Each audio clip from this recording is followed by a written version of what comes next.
Y'all are probably going to get tired of me talking about this, and I'm probably not going to care one iota. Good morning, my name is Bear with BearIndependent.com. We also do the YouTube things clearly, as well as the Patreon things. A big shout out to all the patrons. This channel would not continue to exist without you.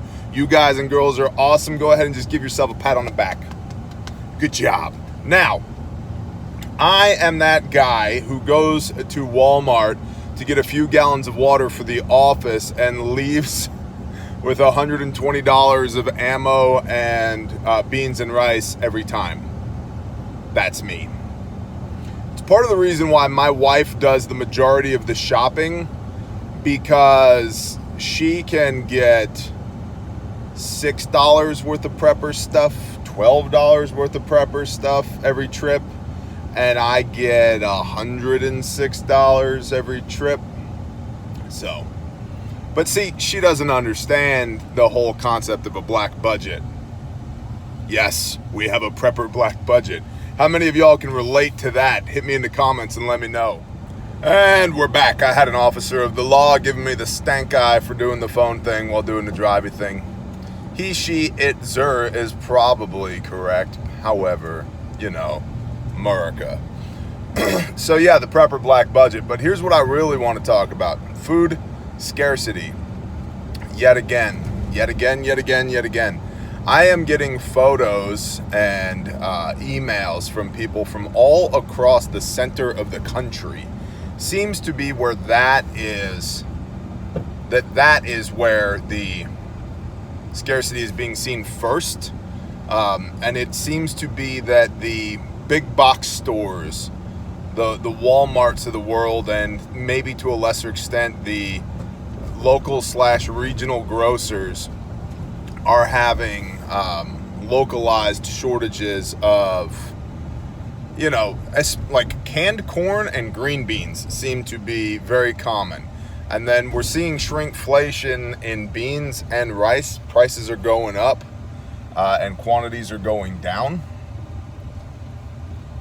So that's happening. I'm seeing it with my own eyes, and I'm having people report on it to me repeatedly. How shall I say this? Again, I don't ever want to have to bust into my food storage. I don't ever want to have to fire a shot in anger during the zombie apocalypse or whatever BS nonsensical name you want to apply to the systematic collapse of America 2.0.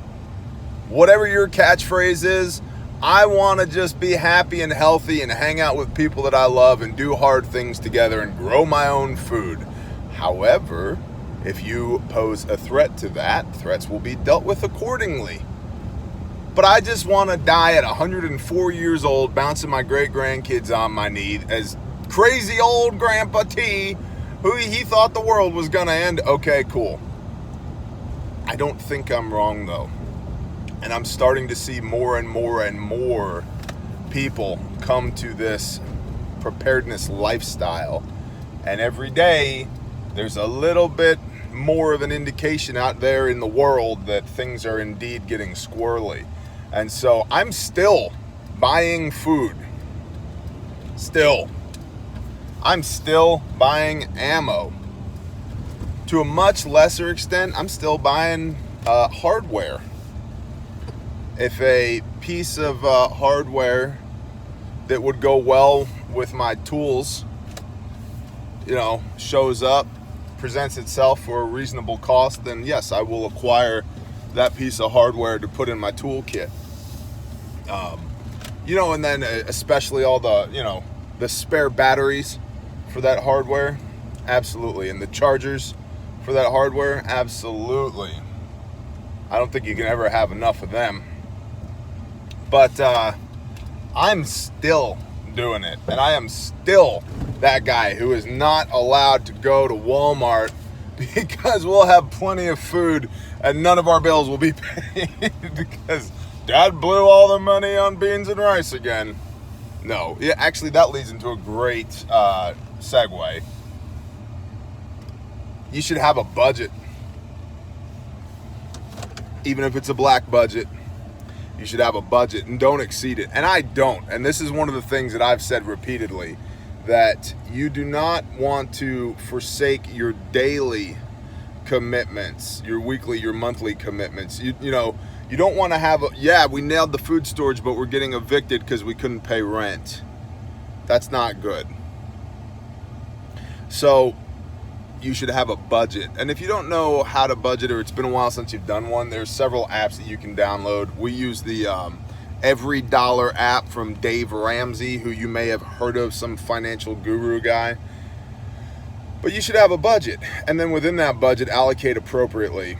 And this is not anything, this isn't a deep video. This is just kind of a T's morning stream of consciousness driving into the office. But here's the deal. Like, I'm still buying food. I'm still buying ammo. If anything, I'm probably more serious about food storage than I was 3 months ago, 6 months ago, a year ago. And what really reignited my conviction to store food was our first mission to Florida, where we were feeding 100 pounds of food a day to 32 people. And I went from thinking, oh, my family has plenty of food storage, to I better do some math on this. And I did some math, and I was like, damn, we're not near as good as I thought we were. So, and that's the worksheet that I put up on Patreon. $10 up patrons, I believe, got that worksheet. But it quantifies all of it broken down. You want this, this, and this. You got to feed 10 people. This is how many sacks, 50-pound sacks of corn, rice, wheat, and beans, so forth and so on. Down to the calorie, 3,277.18 calories per person per day, 3,200 being the recommended caloric dosage for a military-age male between 16 and 35 years old, engaged in strenuous activity. So I prep for that, and then everything else is secondary. Like, if I can feed a 25-year-old male who's been busting his hump all day, I can definitely feed a toddler. Or I can definitely feed somebody who's, 65 years old and more or less sedentary, right? So the point to all this is I'm still buying food. Go read Revelation. Famine. Now, do I think this is end times? Do I currently think this is end times? No. There's a lot of things that have not come to pass yet. Do I think it's possible that it could be? Yes. I also believe that every generation since Yeshua was nailed to a stake has thought that this is it, bro. He's coming back any day now. And so I'm willing to admit that I could be entirely wrong about all of this. And frankly, I would like to be. Although, on the worldly aspect, I don't want to have to use my preps. On a spiritual aspect, come Lord Jesus, come on, let's do it. I'm ready. Take us home. Take us home. We were not built for this world. And while there's absolutely joy and fulfillment that can be found in it, could any of that compare to living with our Creator in our midst? No. No. So, yeah. He'll come back whenever he's good and ready to do it.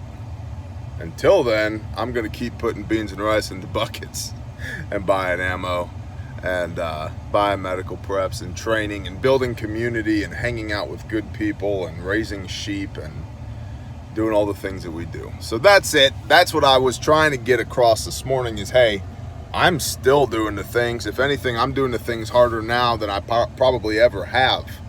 And that should tell you something, because I'm not new to this game. And I don't want y'all who are new to freak out. One step at a time. You eat an elephant one bite at a time. Get out your fork and knife, start munching. Shalom, y'all.